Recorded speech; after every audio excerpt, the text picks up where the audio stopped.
America, new jersey আর new ইয়র্কে transportation অনেকটাই এই পাঁচ সার্ভিসের উপর ডিপেন্ড করে। বছরের প্রত্যেকটা দিন এখানে সার্ভিস অ্যাভেলেবল থাকে, তবে ছুটির দিন আর হলিডেজগুলোতে এখানে ট্রেন একটু কম পাওয়া যায়। আর যারা মনে করেন আমেরিকার সব কিছুই ঝাঁ চকচকে চাকচিক্যময়, তাদের জন্য বলে রাখি এই স্টেশনটা দেখে আমার তো মনে হয়েছে আমাদের দেশের ট্রেন সার্ভিস অনেক বেশি বেটার।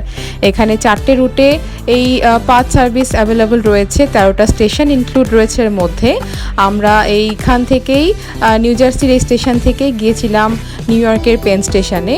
তো একদম ফাঁকা ছিল, পুরোটাই মেশিন নির্ভর।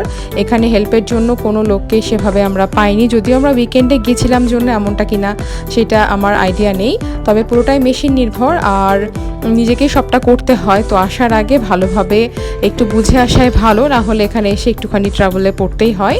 মোটামুটি ফাঁকা ছিল, একদমই ফাঁকা ছিল, তবে ট্রেনের টাইমের আগে একটুখানি ভিড় হয়, একটু কয়েকজন লোক আসে, হয়তো বা উইকেন্ডের জন্য ক্রাউডটা একদমই কম ছিল।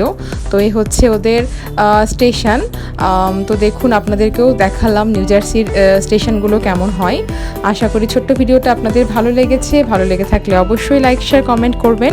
আমার চ্যানেলের নতুন ভিউয়ার্স হলে অবশ্যই চ্যানেলটাকে সাবস্ক্রাইব করে পাশে থাকবেন। সবাই ভালো থাকবেন, সুস্থ থাকবেন। দেখা হবে পরের ভিডিওতে।